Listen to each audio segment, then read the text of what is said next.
mainstream in the last maybe in the last 10 years? It's really taken off? It's not just horror, science fiction and fantasy.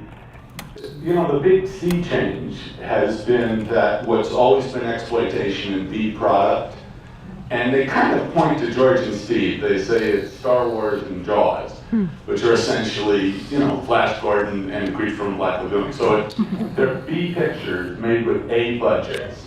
And that's true, that's what's happened. And now all the major, that's what's happened. It's sort of like the industry turned over. And I think that's just a general cultural trend. I think zombies are really interesting, is the popularity of zombies, because, you know, all horror films are metaphors. And, you know, all fantasy is metaphor. So what is a zombie exactly? And ultimately, I think zombies, you know, they always talk about the zombie apocalypse. You know, it's a disease, or it's from, you know, nobody talks about voodoo anymore. Now it's radioactivity or aliens or the government or something. And I think what's World War Z, did you see that? That was funny, I thought. Yeah, good thing Brad's here. No, but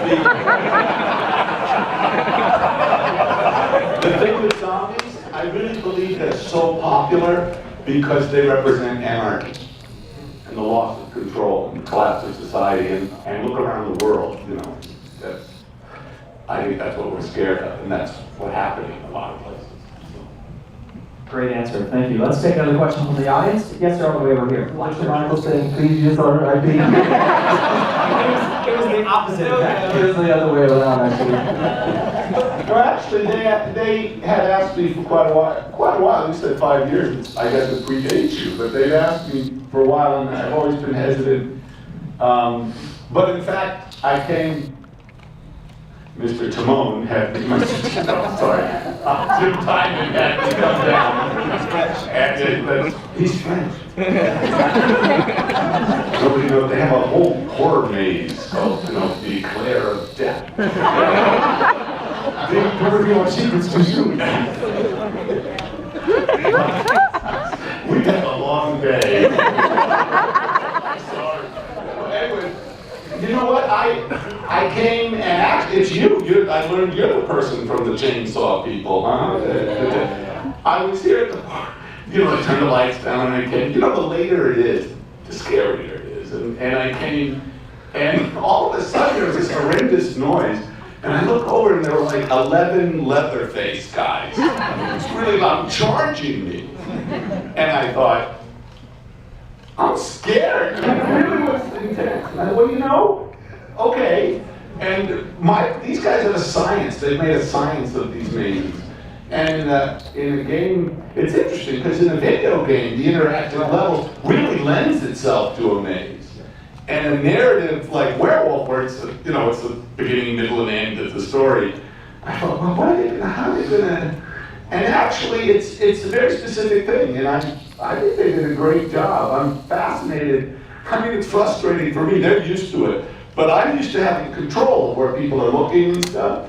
And just watching, I've only seen a couple hundred people go through, but I keep thinking, wait. You know, they're so scared, they jump at this, and so they walk real fast, and I go, but you didn't see that. You know, and there's this amazing, the first kill on the moors is incredibly well done. And they're all running screaming. They're not looking. I keep thinking, don't you want to see that? There was so much work in that. You know, they're 200 feet away. I don't know. It's interesting, and I realized that every time they go through the maze, it's a different experience. So that was impressive. So I said yes, and I'm actually very pleased with it. Great question. Yes, another one. You start. And then we'll come to you in the back there. Absolutely. Yes, sir, right here. John, you mentioned the word anarchy. Did you ever for 1 minute think about marrying the Blues Brothers, Frat Boys of Animal House, and American Werewolf? Wait, actually, what did I suggest today? I was thinking... No, I was going to Animal House. Well, you know, the Blues Brothers of Death. Actually, we are doing, next year, there's going to be, you know, there's a Three Amigos horror man. Watch out for the minute for us. All right, let's go. When you made American Werewolf, Animal House, and Blues Brothers, did you ever think in your wildest dreams that those movies would become part of the touchstones of the Universal Studios experience? Meaning the... No. Well, what has that been like, I guess, seeing these endure? You know, where every night people see it in the cinema, it's just spectacular. I've been very lucky that I've made a number of films that are still playing. And you know, a movie, the only test of a movie, it's not contemporary reviews, it's not how much money it makes, it's time. So if you can watch a movie 30 years later and still entertaining you, I'm delighted, I'm thrilled. But no, I mean, I made for Universal a picture called Into the Night. You'll notice there's no Into the Night ride. You know, that picture made no money and people went, Michelle Pfeiffer, who? You know, it's just gone. And that was a failure. But I worked just as hard on that as I did on the successes. You never know. It's all about the zeitgeist and timing and luck. Right here in the second row. Yes, ma'am. Oh, Yes. thank you. When you guys consider what you guys are going to do as a house, how important is, a few years ago you had Phantom of the Opera and silver screens, you have you have an American Werewolf in London. How important is it to reach back while you're reaching forward and sort of bring horror genre fans from the past? Because there are a lot of people here who may not have seen some of those films. So how do you figure out what you're going to pull into the mix? With regard to classics? Absolutely, as far as hitting those touchstones within the slate. Right. I think we always try and at least do one or two mazes every year that kind of harken back to the tried and true era of horror. I'm a huge classic monster fan. That's what I grew up on. And anytime that we're able to inject the event with something that is in more of a classic sense that shows kind of where horror began, and you're able to kind of see a timeline in the event. I think that's important. I think it's also really cool that people who may have not seen the film in any given year that we're representing it in a more classic sense, it almost is a gateway. Like they'll experience the maze first and then discover, oh, I really want to kind of see what that was based on. And I'm sure there's kids and teenagers going through the mazes this year that they have never seen an American Werewolf in London. This will be their first view into that realm. And they'll leave here and go, I want to see what they adapted. I want to see how that worked in John's film. And that's really cool, and I think it's important for the event to not only scare you, but this is geeky of me, I like to educate some people as well in horror. I think that's important. I wanted to say one thing that really does make this event special, and Jim used the word passion, and you used the word geek, but I have to tell you, these guys, they really are passionate geeks. I mean, they really they're very excited about this stuff, and they really enjoy their work. And he wasn't kidding about the screens. We were walking here. I don't know what was it we were passing where people were screaming in there. Oh, I think it was the kitchen. No.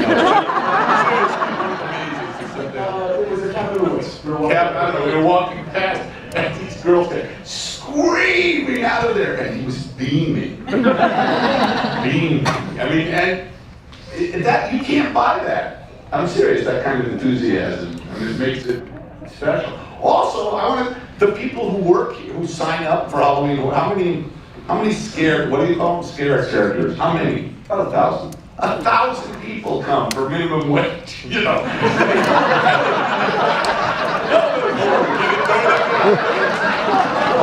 No, John, we're all salaried employees with full benefits.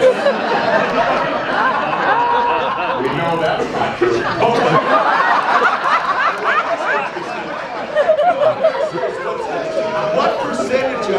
What percentage of them are repeat who come back? There's probably 90% of our characters that come back every year. Yeah, every year in July, the first audition. We have a big reunion audition, and every year it seems to grow, and every year more and more of our characters are coming back. So what's crazy is, it used to take us all the way up till October to cast this entire event and keep it cast. Now we're cast by the second week of July. So it's pretty amazing. But it's that level of enthusiasm. They're really into it in a way that you can't buy it. I mean, it's really an interesting thing. We tell them about There's a lawyer from Tampa. Yeah, in the past, yeah, he has a practice. And, I don't think he's working with us the last couple Probably of in jail. But he has a practice during the day, and for many years, he would take a vacation for 2 months from his practice, come here and perform at the event, and then go back to his day job after 2 months. So yeah, I mean, there are people that would never dream of doing something like this, end up catching that bug and wanting to scare people for 2 months and come here and do it. So yeah, it's remarkable. Okay.